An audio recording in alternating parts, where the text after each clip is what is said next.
Formula revision आज हम लोग करने जा रहे हैं कोऑर्डिनेट ज्योमेट्री का। इसमें हम लोग देखेंगे सबसे पहले डिस्टेंस फार्मूला देखते हैं। तो डिस्टेंस फार्मूला में है आपका दो पॉइंट दिया हुआ है, पॉइंट पी और पॉइंट क्यू।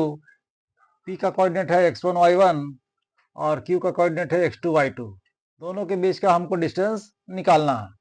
तो डिस्टेंस निकालने के लिए फार्मूला का यूज करेंगे। तो P Q is equal to होता है root under x2 minus x1 का whole square plus y2 minus y1 का होल स्क्वायर। तो इससे आपका कोई दो पॉइंट के बीच का डिस्टेंस आसानी से निकल जाएगा। नेक्स्ट पॉइंट है the point on x axis then y coordinate भी जीरो।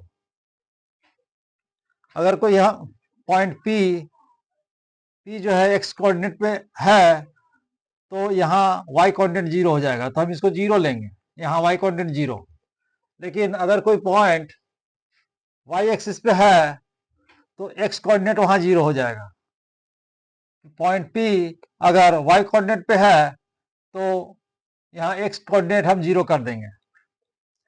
नेक्स्ट पॉइंट है इक्यू डिस्टेंस। इक्यू डिस्टेंस जो कि है कि point P xy distance from point A and point B।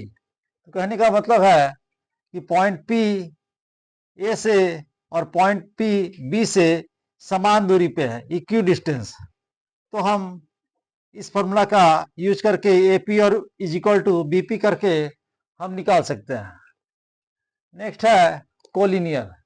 आपको ये मिलेगा कोलिनियर। तो कोलिनियर हम किसको कहेंगे कि बहुत सारा पॉइंट एक ही लाइन में हो, एक ही लाइन में हो बहुत सारा पॉइंट, तो उसको हम कोलिनियर कहेंगे। तो यहाँ हमने तीन पॉइंट लिया है ए बी सी, और इस तरह से A C is equal to A B plus B C अगर आता है तो आप बोल सकते हैं कि ये कोलिनियर है, और अगर नहीं आता है तो नॉन कोलिनियर भी बोल सकते हैं। नेक्स्ट है, इसको हम डिस्टेंस फार्मूला को ग्राफ से समझ सकते हैं। तो यहाँ हमने लिया है पी कोऑर्डिनेट का जो पॉइंट है, एक कोऑर्डिनेट है, 2 और 3 लिए हैं, और क्यू का कोऑर्डिनेट लिए है 4 और 1। तो यहाँ से 4 कदम हम गए तो यहाँ देख रहे हैं कि यहाँ से यहाँ 2 ही है यूनिट, 1 और 1 2 यूनिट यहाँ हो गया नीचे बेस में, और 2 यूनिट यहाँ हो गया हाइट में। ये आपका राइट एंगल है, तो राइट एंगल के सामने वाला साइड हाइपोटेनस होता है। तो हाइपोटेनस जो पाइथागोरस प्रमेय से निकलता है कि हाइपोटेनस का square is equal to P square plus B square. तो एच इज इक्वल टू हमने लिया पी के जगह 2 और बी के जगह भी 2। तो इस तरह से hypotenuse is equal to root 8 आ गया। इसी तरह हम डिस्टेंस फार्मूला का यूज करके भी पी क्यू का डिस्टेंस इसी कोऑर्डिनेट सेम कोऑर्डिनेट से 2 और 3 पी का और क्यू का 4 1 से अगर निकालते हैं तो आपका डिस्टेंस रूट 8 आएगा। अब हम चलते हैं आपका सेक्शन फार्मूला में। तो सेक्शन फार्मूला है कि 2 पॉइंट दिया हुआ है ए और बी का कोऑर्डिनेट दिया हुआ है। ए का कोऑर्डिनेट है x1 y1 और बी का कोऑर्डिनेट है x2 y2। आप बीच में रेशियो में डिवाइड है m और n। p मतलब ए पी का डिस्टेंस m है और bp का भी डिस्टेंस n है, और p का कोऑर्डिनेट दिया हुआ है x और y। तो अगर हमको x निकालना है, p का जो कोऑर्डिनेट है x निकालने के लिए हम सेक्शन फार्मूला का यूज करेंगे m x2 plus n x1 by m plus n। Same ये y निकालने के लिए p का जो कोऑर्डिनेट है y, तो y निकालने के लिए भी m y2 plus n y1 by m plus n का यूज करके सेक्शन फार्मूला का यूज करके हम p का जो कोऑर्डिनेट है x और y हम निकाल सकते हैं आसानी से। लेकिन हम क्वेश्चन में हमेशा ऑलवेज यूज करेंगे m रेशियो n के जगह k रेशियो 1।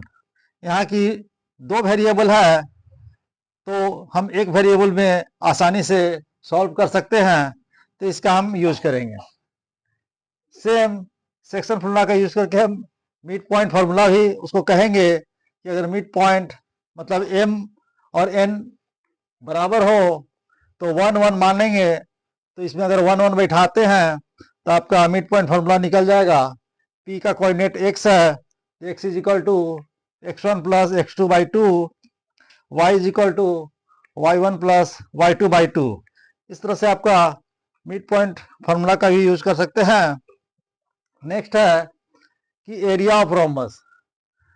तो इस आपको रिमाइंड रखना होगा कि एरिया ऑफ रोम्बस क्या होता है, half into product of diagonal.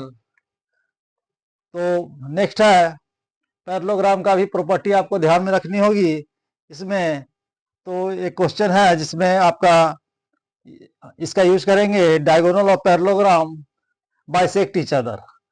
तो डायगोनल जो है यहाँ पर पैरेललोग्राम का AC और BD में OA is equal to OC और OB is equal to OD का यूज करके हम इसका कोऑर्डिनेट निकाल सकते हैं। इसी के साथ आपका कोऑर्डिनेट ज्योमेट्री का फार्मूला और इम्पोर्टेंट टॉपिक्स समाप्त होता है। हमने पुराने वीडियो में भी सरफेस एरिया, लीनियर इक्वेशन और ट्रिग्नोमेट्री का फार्मूला दे चुका हूँ फार्मूला सीरीज में, और आगे भी मैं जल्द से जल्द प्रोवाइड करने का कोशिश करूँगा। अगर आपको वीडियो अच्छा लगे तो लाइक कीजिए, सब्सक्राइब कीजिए।